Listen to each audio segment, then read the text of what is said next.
Greetings, brothers and sisters. Asher? I thought you were awake. Thank you. We had a wonderful libation. Our ancestors are still here. Thank you. What I'm going to present to you is from the Pan-Afrikan Society through one of our papers about the horrors of slavery. So we'll be dipping in and out of bits and parts of it, but basically it's all about the horrors of slavery itself. Pour la traduction, c'est la fréquence 3. Oui.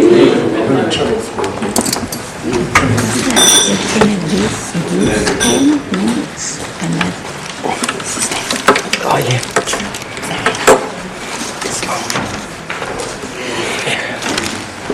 Okay, brothers and sisters.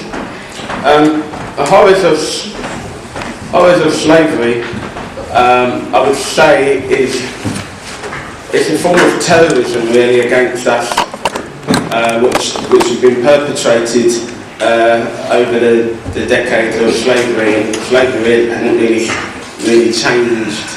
Really, it's changed in a different form, but it's still there. And we still are not out of slavery because the Western world, especially, has been benefiting and still benefiting from what they took from us and still taking from us. So I just want to read a few bits. Economics is one of the driving factors within slavery itself.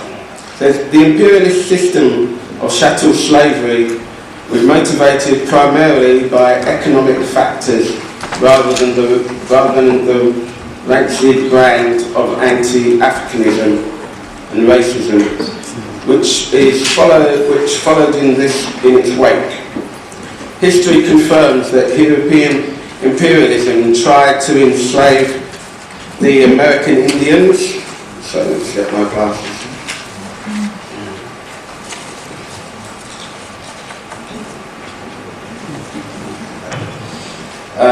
Shows that they tried to enslave the American Indians, and this led to the process of genocide that was effectively wiped out the American Indian people.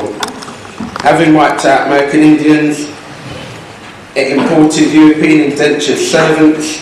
However, European indentured servants proved to be too weak, because they didn't eat right food anyhow, to a few in a number to satisfy the European imperialists' demand for labour.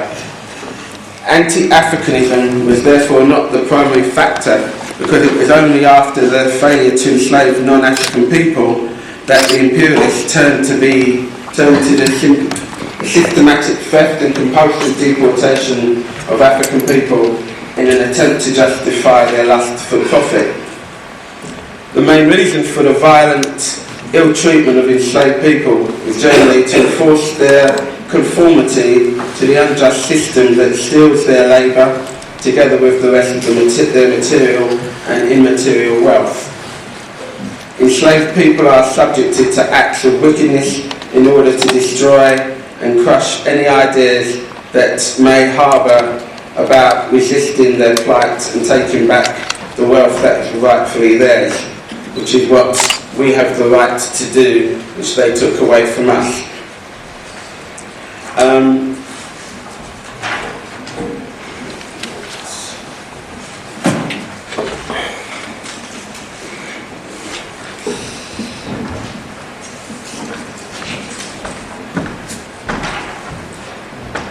Now just moving on to that, racism in the upper echelons of British imperialism. And the British were one of the more propagators of slavery. The Portuguese were the first ones, then along came some of the Spanish, but then the British and the Americans all took part in that and enjoyed their wealth from it. The main reason for peddling the notion that it is not necessary to reveal the full grotesque horrors of chattel enslavement is that it would entail serious costs for imperialism and its allies. Britain's racist Prime Minister Anthony Blair refuses to apologise on behalf of British imperialism for its parts in the manganese, the most evil and wicked crime ever committed against humanity. Instead, he had propagated the ludicrous idea that slavery was legal at the time and cannot therefore be regarded as a crime against humanity, obviously seeing that we are not human, and he still continues that.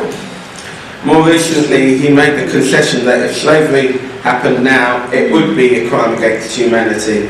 So now we become humans, only today. Anybody who argues that slavery was legal at the time, or that African people were legitimate property, or that it was legitimate for African people to be disqualified from testifying in court to plead their case during the chattel enslavement era is automatically racist. They are racist because their ideas rest on false notion that African people were at that point in history less than human. The subhuman idea is a racist lie which attempts to denigrate and devalue African people. Whilst having no basis in reality, it follows that every act advocating this bogus idea of proof conclusive of racism in operation. European imperialism created and propagated the lie that African people were subhuman. This totally false premise provided a basis of continuing to treat African people in the most brutal and demeaning ways.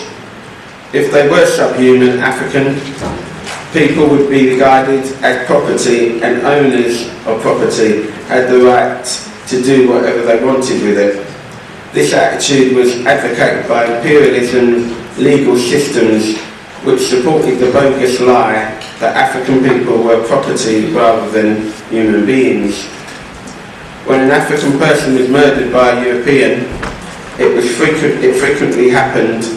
This was not considered to be a crime against the African person, was not regarded by imperialism as human.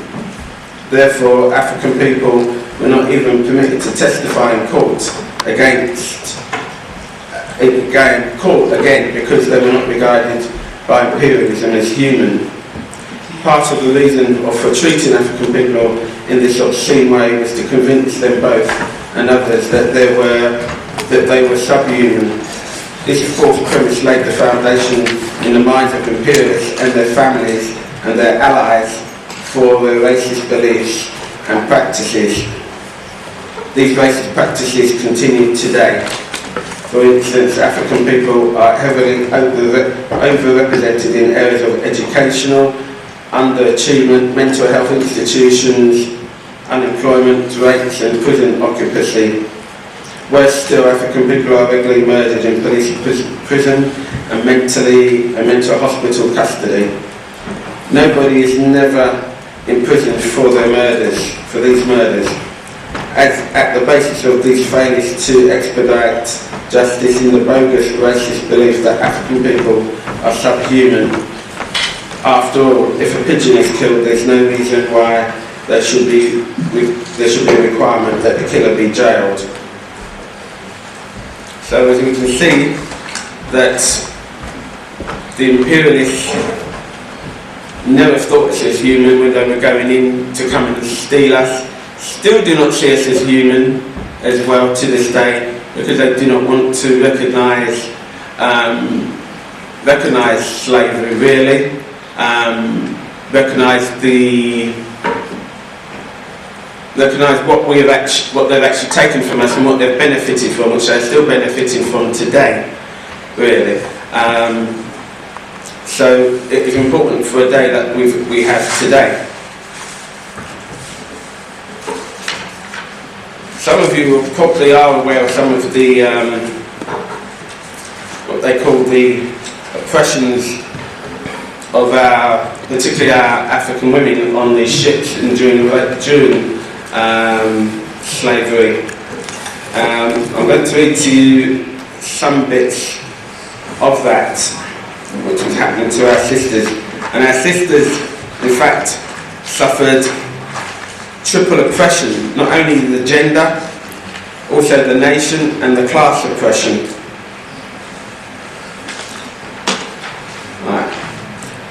sexually abusive torture of African women.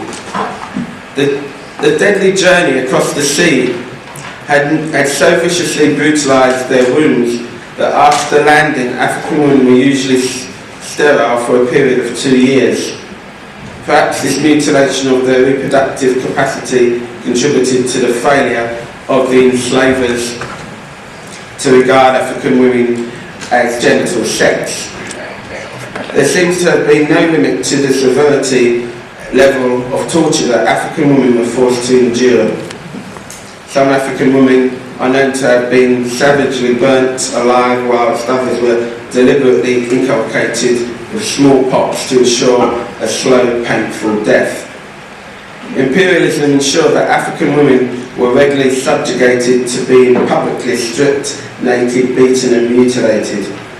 In addition to all of this bare, fatal, brutal terrorism, African women were regularly and mercilessly raped by their enslavers, the same enslavers that advanced the lie that African people were not human beings. Mary Price gave an indication of some abuses that were imposed upon her by one of her wicked enslavers. She said, and I quote, Présente. Okay. Just to finish with this quote from this sister. He had an ugly fashion of stripping himself naked and then ordering me to then wash him in a tub of water. This was worse to me than all the licks. Sometimes when he called me to wash him, I would not come. My eyes were full of shame. He would then come to beat me. Mary Price's testimony is not only important in terms of what she revealed, but also in terms of what is almost certainly left out. It is completely understandable that women who have suffered multiple bouts of rape would not necessarily want to reveal their despicable experiences.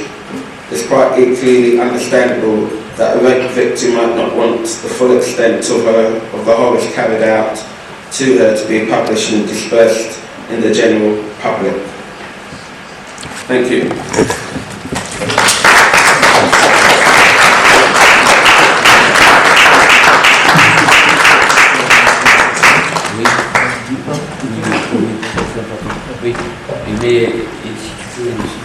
Présente.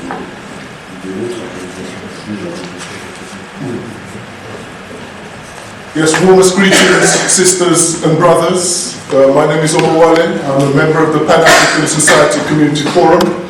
I'm also a member of the United Families and Friends campaign.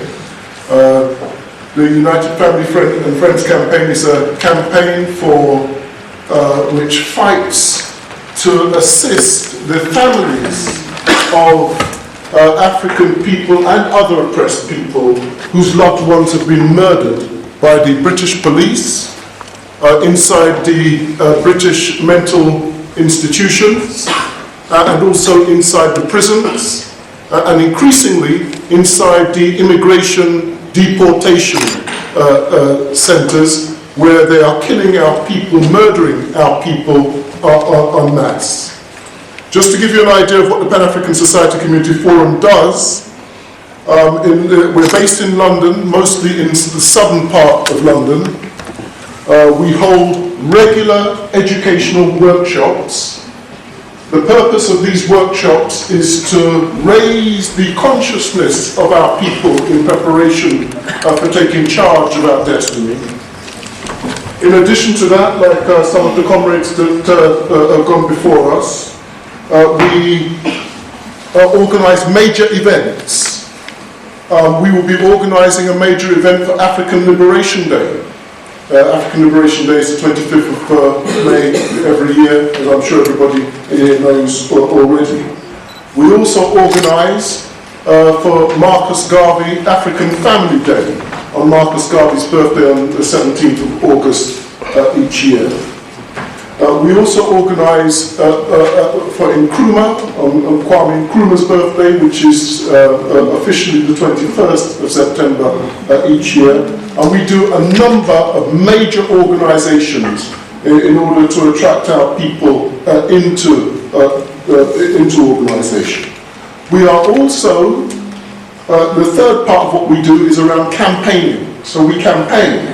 As I mentioned, we campaign in relation to deaths in custody, the murder of Africans in state institutions. We also campaign for our leaders who are jailed. So Mumia Abu Jamal, we regard as one of our world African leaders, and it's because of his great contribution that he has been jailed. We campaign in Britain for his release from prison. Many of you are involved in the campaign in France and other places and have made fantastic contributions. The death penalty has been defeated. Now we must make sure that we get one of our great leaders out of prison. We campaign for Buju Banton, the reggae artist who has been falsely incarcerated on the issue of drugs. He's been set up on a drugs charge. We campaign for his release. We campaign for reparations for Haiti. We see Haiti as the leading area to focus on for reparations, which will open the gateway for all the rest of the African nations in the world. In fact, the Pan-African Society Community Forum is a hated organisation in some quarters in England, because we are the organisation that stands firmly on the anti-drugs area. We are firm in that we challenge anybody who tries to bring drugs into our community. If you are a European imperialist bringing drugs into our community, we challenge you up front. If you are an African joining with the enemy bringing drugs into our community, we challenge you up front. Nobody likes that. We are the only organisation, only Pan-Africanist organisation in the UK that stands firmly on this issue. And what we found is that some of our sister organisations cannot stand with us, and some even choose to stand against us. It makes us believe that maybe they are on the payroll of the drugs people. We campaign for our young people. When our people are stopped and searched 28 times more frequently, more regularly than their European counterparts. When they are thrown into prison, when they go into the courts, we do what we can to go into the courts and support our young people to prevent them being incarcerated. So what I've tried to do is just to give you a brief resume of the kind of work that we're involved in. Understand, I'm going to come back to the drugs just for one moment, if you give me, well, thank you, Chair. Just to say that the drugs is the front line of neocolonialism in the inner cities. We must understand that this issue is the front line of neocolonialism in the inner city. We see neocolonialism clearly on the motherland, but inside the areas where we are, the drugs are what are used to turn our people against each other. The drugs have a triple effect. They criminalize our youth as our youth chase after the drug economy. They stupefy our youth. And I put even the cannabis in this category. You spend time smoking the new types of cannabis that they have, it turns your brain silly. And then and it stupefies you, and then we have increasing numbers of African people in the mental institutions. And then the other thing that the drugs does is it dampens our revolutionary fervor. It stops us from organising and rising up to take what is ours. So if the final message that I'll leave, and I thank you greatly for allowing this chair, the final message that I would leave is that drugs are the front line.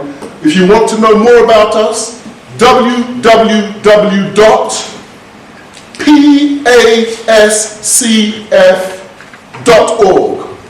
We have two websites at the moment. One ends with .org, the other one ends with .uk. We have put lots of images around, and we thank all of you who have helped us to put those images around. There are lots of images around. Some of those images contain our website. Thank you very much, sisters and brothers.